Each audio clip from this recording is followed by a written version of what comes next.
Bercanda Syariah. Obrolan santai tapi ngebantai.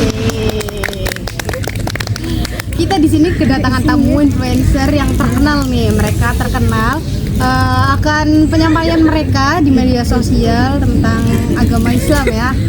Ya mereka nih influencer Islami lah termasuknya. Terkenal dengan pembahasan mereka yang mengenai membahas tentang keagamaan gitu. Mereka nih suka banget guys Ditemuinnya. I know. karena saking terkenal gitu. Oke guys, kembali lagi bersama saya Herwinta Dan saya Pida. Nah, kita juga kedatangan tamu-tamu nih. Hai. Boleh perkenalkan? Boleh. Aku dulu. Udah jarang tuh dong. Nama saya Zahra. Nama saya Hani Mulyawati. Nama saya Dede Ega Khairia. Nama saya Nadifa. Nama saya Putri Sabila. Nama saya Ayu Pitaloka. Oke, di segmen kali ini kita akan membahas tentang munafik, keras hati, dan juga keras kepala ya guys. Kalian pasti udah nggak asing lah dengan kata munafik, keras hati, dan keras kepala. Nah, menurut kalian munafik itu gimana sih? Kan gitu tadi awalnya. Kan semakin terkenal kan kalian pasti pernah nemuin kan orang-orang yang dulunya nggak, maksudnya dulunya sama kita tuh kayak nggak kenal gitu, tapi pas kalian terkenal tiba-tiba kayak pura-pura baik banget gitu. Pansos lah ya. Gitu. Nah, menurut kalian gimana sih orang munafik itu? Kalau menurut aku munafik tuh apa ya, orang yang bermuka dua sih tepatnya. Terus kalau dalam pandangan Islam juga kan munafik tuh nggak boleh banget ya sebenarnya, karena munafik kan sifat tercela, terus apa ya, ibaratnya tidak sesuai ucapan dengan perbuatan tuh nggak sesuai, terus bikin ngerugiin orang-orang juga kan kalau sifat munafik itu. Udah sih. Dampaknya gimana sih kalau misalkan ada orang yang munafik? Dampak ke kalian ataupun ke orang sekitarnya gitu. Berarti dampaknya ada dua ya, jadi buat dampak diri kita sendiri juga sekitar kita. Terus yang dampak untuk kita sendiri itu mungkin hilangnya kepercayaan orang lain kan. Jadi kayak kita udah nggak dipercaya lagi sama orang lain karena mungkin kita udah banyak apa sih ya, Perpecahan gitu ya. Terus bagi dampak sekitarnya mungkin jadi kayak kita perpecah gitu kan, mungkin maksudnya kan orang munafik kan mungkin dia nggak senang dengan pencapaian orang lain, jadi ya mungkin jadi konflik antara Ada orang lain. perpecahan, musuhan gitu lah ya. Nah, kalau udah kayak gitu tuh solusinya kayak gimana sih? Yang mungkin solusinya kan juga ada dua kan, mungkin buat diri kita sendiri, juga solusi yang buat sekitarnya. Solusinya mungkin ya kita, ya paling pertama kita lebih taat lagi ya, dekat sama Allah gitu. Terus yang Dekat sama Allah nih maksudnya dekatan duduknya. dalam beribadah ya, beribadah gitu, lebih iman gitu kan. Terus bagi di sekitar orang lainnya mungkin apa ya, Ini jangan suka iri gitu ya. kita lebih bersyukur apa yang kita punya. Mungkin yang kita punya juga orang lain belum tentu punya, jadi kita syukur porsi kita masing-masing aja gitu. Nah, terus kenapa orang-orang tuh bisa jadi munafik gitu, punya sifat munafik dalam dirinya tuh? Menurut kalian gimana?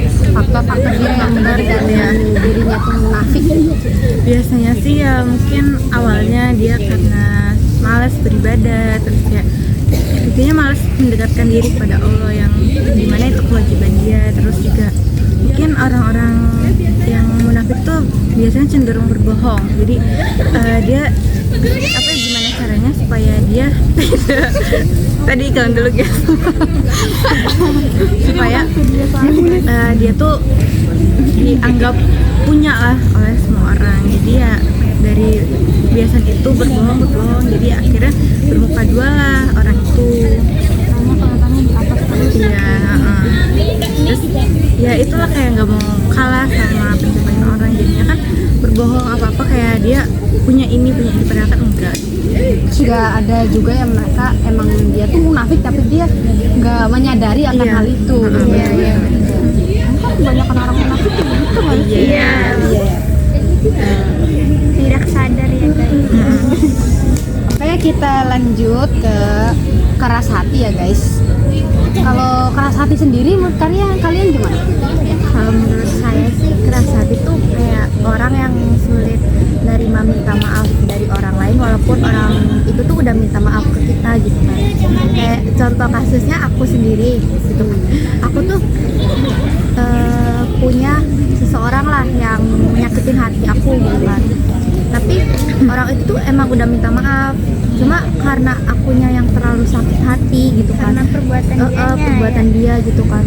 Terus minta maafnya juga menurut aku tuh bukan minta maaf yang kayak dia benar-benar minta maaf gitu. Jadi jadi karena emang mungkin kepepet aja minta maaf gitu kan. Pencitraan Ada yang dari hati, yang dari hati, jadi kamu ngerasanya kayak kurang gitu kan. Jadi aku ya tuh kayak mau orang bilang kayak kan orang ini tuh pernah kayak gini baik ke kamu gitu kan, cuma kan ya kebaikan juga pasti ada keburukannya kan. Jadi kalau misalkan iya dia baik tapi dia nyakitin hati aku yang bener-bener yang sakit hati gitu kan, ya aku juga susah gitu buat menerimanya gitu. Emang ya itu keras hati dan aku mencoba buat menghilangkannya gitu kan. Ibaratnya ya kalau misalkan dia baik ya dia baiknya ke orang, kalau misalkan lainnya biasanya masih merasa sakit hati gitu ya. Terus solusinya gimana kamu?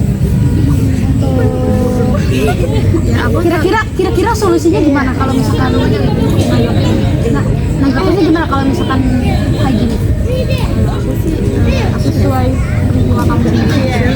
Kalau aku tuh ya udah biarin ngalir aja dan kayak biar waktu yang apa sih bawa semua sakit hati aku gitu kan. Aku juga kayak proses ya beribadah kan, berdoa sama Allah minta dihilangin gitu rasa sakitnya biar aku bisa memaafkan gitu. Jadi hatinya tidak ada keras hati dalam diri aku gitu. Iya benar-benar. Nah, pengalaman kamu nih, kenapa sih orang-orang tuh bisa hatinya keras gitu? Sebabnya tuh apa orang-orang bisa? Faktor-faktor dari dia bisa jadi keras hati.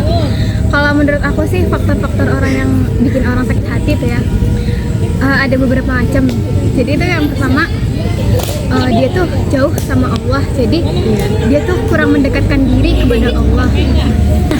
Dia makanya kurang dekat sama Allah lah. Jadi itu dia hatinya tuh keras gitu ya. Kalau misalkan diomongin juga susah apa gimana gitu.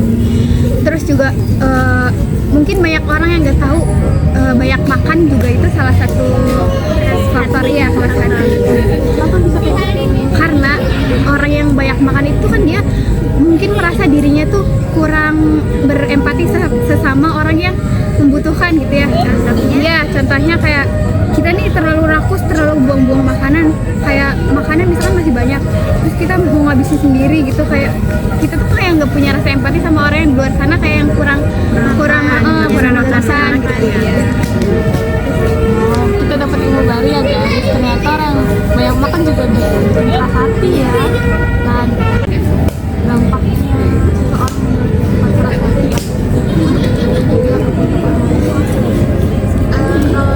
kalau ini sih kayak sulit menerima kebenaran. Terus juga sering menolak kritik, nggak menerima dari orang lain, nggak dikasih nasihat gitu ya.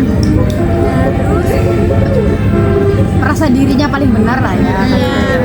susah lah intinya menerima pendapat kalau orang apa sih keras hati tuh jadinya perkembangannya terlambat karena kan dia kan nggak mau terima kritik dari orang lain. Iya benar. Ya udah kalau nyesel juga nyesel karena Dia sendiri. ini keras hati itu sebenarnya sifat yang positif akan negatif ya. karena kan bukan diri sendiri karena diri sendiri sama kan. Kalau ada keras hati kan pasti ada keras kepala. Kalian pasti pernah dengar kan orang keras kepala gitu. Kira-kira orang keras kepala tuh gimana sih maksudnya? Nah, jadi orang yang keras kepala itu sifat atau perilaku seseorang yang cenderung tidak mau menerima pendapat orang lain. Jadi orang keras kepala itu punya apa namanya pendirian yang egonya tinggi. Jadi dia tuh walaupun dikasih pendapat sama orang lain dia sama nggak mau menerima pendapat orang lain. Oh, agak sama ya sama tadi. Iya. Jadi dia tuh sama pendirian dia sendiri sendiri tuh kokoh, intinya nggak mau Nggak terbantahkan. iya tidak terbantahkan. Merasa dirinya paling benar. Iya. Betul. Betul. Nah itu kan pasti ada dampaknya ya. Dampaknya kayak gimana sih? Ya yang tadi saya sebutin juga, dia sulit untuk menerima pendapat orang lain dan dia juga sulit untuk mengakui kesalahan. Jadi contohnya dia kan karena kokoh sama pendapatnya sendiri dan tidak mau menerima pendapat orang lain, padahal yang jelas-jelas pendapat dia tuh salah menurut orang lain yang Benar, sekitar. iya. Jadi kan dianya apa sih, kan aku nggak salah, menurut aku itu benar gitu. Jadi dia tuh kayak ngomong ngakuin kesalahan sendiri karena dia kokoh sama pendirian dia sendiri. Bisa terjadi konflik juga ya. Iya dengan betul juga. Iya pastinya. Terus cara kita menghadapi orang yang keras kepala tuh gimana? Saya sih ya kita tuh belajar menerima pendapat orang lain, kayak ikhlas, kayak kalau misalkan pendapat kita beda gitu kan, ya kita tuh harus bisa menerima pendapat orang lain juga. Kalau misalkan pendapat kita salah, ya udah ngakuin aja kita salah, Introspeksi gitu ya. introspeksi diri lah. Terus ya gitu lebih apa ya, kayak jangan apa sih, kemakan ego sendiri tuh. Kalau kan kalau itu kan bisa nyebabin konflik juga kan, karena ya ego dia tinggi dan dianya juga nggak bisa menerima pendapat orang lain. Jadi gitu bisa menyebabkan konflik. Jadi ya belajar apa sih, menerima pendapat orang lain. Nah balik lagi, orangnya kayak gitu tuh karena apa dia bisa menjadi yang kayak gitu tuh? Faktor apa yang menyebabkan dia tuh berbuat seperti itu? Karena dia nggak mau kelihatan lemah tuh. Jadi dia tuh maunya sendiri gitu tuh, dia yang paling kuat. Iya.